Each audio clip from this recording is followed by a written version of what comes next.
वातावरण का भी विचित्र प्रभाव होता है। बालक श्रवण कुमार अतुलनीय मात्र पितृभक्त आदर्श पुत्र था। जगत के इतिहास में उसके समान सर्वगुण संपन्न आज्ञाकारी अन्य किसी युवक के उदाहरण शायद ही होंगे। वह जीवन भर अपने माता पिता की प्रत्येक इच्छा की पूर्ति में ही चरम सुख, संतोष एवं आत्म तृप्ति मानता रहा। मातृ देवो भव, पितृ देवो भव उसका सिद्धांत था। जीवन की संध्या में उसके अंधे वृद्ध माता पिता ने तीर्थ यात्रा की इच्छा प्रकट की। उन दिनों यात्रा की आधुनिक सुविधाएं नहीं थी। आज्ञाकारी श्रवण ने उन्हें कांवर में बैठाया और पैदल ही तीर्थ यात्रा के लिए चला। उजड़ वन, मैदान, मंजूर सरिताएं, नए नए अजनबी प्रदेश मार्ग में पड़े। पत्थर कंकड़ की पहाड़ियां पार की। श्रवण ने अनेक उबड़ खाबड़ मार्ग पार की। माता पिता की एक इच्छा की पूर्ति के लिए श्रम, थकावट, भूख, प्यास, बेआरामी के नाना कष्ट सहे, पर वह कर्तव्य पथ पर निरंतर अग्रसर होता रहा। कर्तव्य भावना मार्ग के विकट भयावह दृश्यों से न रुकी। श्रद्धा, कर्तव्य और प्रेम में प्रगाढ़ अनुराग के प्रवाह में श्रवण उत्तरोत्तर तीर्थ यात्रा पर आगे बढ़ रहा था। शरीर से थक हारकर भी वह अपने आत्मा और मन से पूर्ण तृप्त और संतुष्ट था। वह माता पिता की सेवा कर रहा था। यही आत्मिक सुख उसे बढ़ा रहा था। मार्ग में एक प्रदेश आया जिसे जहाजपुर कहते हैं। इस प्रदेश पे पग रखते ही आज्ञाकारी श्रवण के मन में एक अजीब परिवर्तन हुआ। वह समझ न सका कि विचारों का यह नया प्रवाह किस मार्ग से उसके मन में प्रवेश कर गया। स्वार्थ और संकुचितता के विषैले विचार चारों ओर से आकर उसके मस्तिष्क में उपद्रव नचाने लगे। अब वह सोच रहा था कि मैं इन हाड़ मांस के पिंजरों के लिए व्यर्थ ही क्यों वन वन खा छानता फिरूं। ये अब हैं ही कितने दिनों के मेहमान, ये तो थोड़े दिन बाद मरकर समाप्त हो जाएंगे।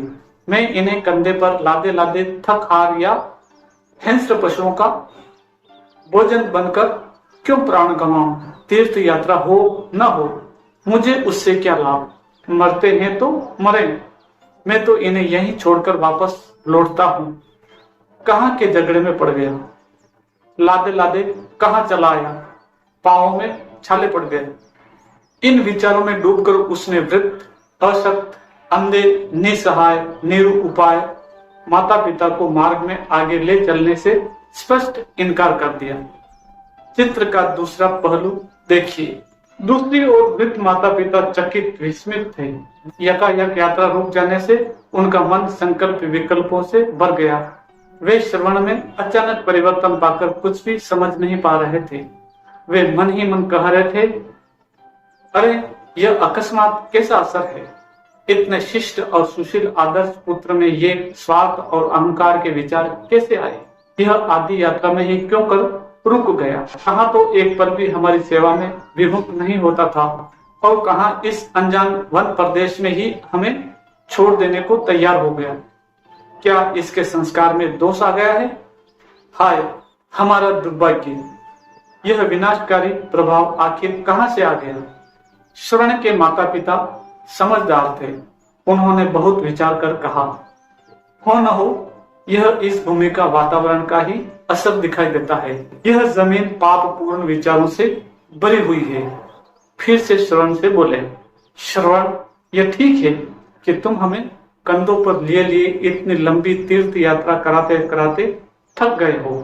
आगे तुम हमारा दुर्वह भार लेकर नहीं चल सकते। ठीक है, हमें कहीं न कहीं छोड़ दो।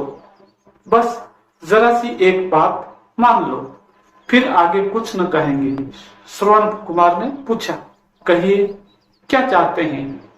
वे बोले, इस प्रदेश यानी जहाजपुर की सीमा से हमें बाहर निकाल दो, फिर हम स्वयं कहीं चले जाएंगे। तो फासला छोटा ही है।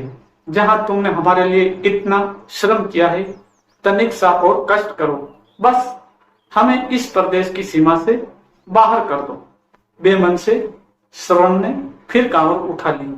जो कांवर उसे हल्की फुल्की लगती थी और जिसे वह मीलों बिना थकान के उठा लाया था, वही उसे अब भारी मालूम पड़ रही थी। जिस कांवर में रखे हुए मृत मांसपिंडों का बोझ वह आह्लादित मन से मधुर गीत गाता हुआ श्रद्धा में तन्मय हो अविराम गति से ले जा रहा था, वही अब उसे भारी बोझ से कंधा तोड़ती लग रही थी। श्रवण मन ही मन सोच रहा था, थोड़ा सा इलाका है, बस अब पार किया फिर इस बार से छुटकारा मिल जाएगा। यह सामने की पहाड़ी पार की और इस प्रदेश की सीमा से बाहर हो गए। फिर व्यर्थ की इस यात्रा से पीछा छूटा। लाओ जल्दी से इस सीमा को पार कर लो। आध घंटे चलने के उपरांत वह प्रदेश पार हुआ। अब वह एक नए इलाके में प्रवेश कर चुका था। पर यह क्या, उसके मन में फिर परिवर्तन शुरू हुआ। उसे आश्चर्य हो रहा था कि उसके मन में नया परिवर्तन क्यों हो रहा है। सद्बुद्धि लौटी, विवेक फिर लौट आए। नए प्रदेश के वातावरण में उसमें कर्तव्य बुद्धि का शुभ्र प्रकाश फिर जगमगाने लगा। उस दिव्य प्रकाश में उसे माता पिता के प्रति की गई अवज्ञा और भूल का ज्ञान हुआ।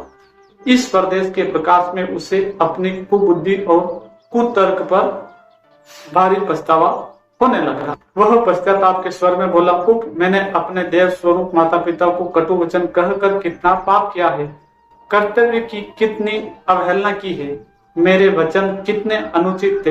हाय, यह कर्तव्यता, यह संकुचितता और कुबुद्धि मेरे मन में किस प्रदेश से आ गई। श्रवण को दुखी देकर उसके पिता ने समझाया, श्रवण, इसमें तुम्हारा कुछ भी दोष नहीं है। यह सब इस भूमि का बुरा प्रभाव है। इस जमीन के पूरे वातावरण में अनेकों वर्षों के कुसंस्कार फैले हुए हैं। इसमें बहुत दिनों तक कपटी, धोखेबाज तथा बड़े स्वार्थियों का निवास रहा है। इस प्रदेश की विषैली वायु और दूषित वातावरण में रहकर कोई भी दुर्भावों से परिपूर्ण हो सकता है। इस बुरे वातावरण में रहकर जो क्षण भर में तुम्हारी बुद्धि कुसंस्कार से बोझिल हो उठी, इसमें तुम्हारा दोष जरा भी नहीं है। यह सब कसूर यहाँ के विषैले वातावरण का ही है। तुम्हारी पितृ मातृ भक्ति में कोई कमी नहीं है। यह सुनकर श्रवण को कुछ संतोष मिला। उससे मालूम हुआ कि वातावरण अच्छे आदमियों को भी बुरा बना देता है।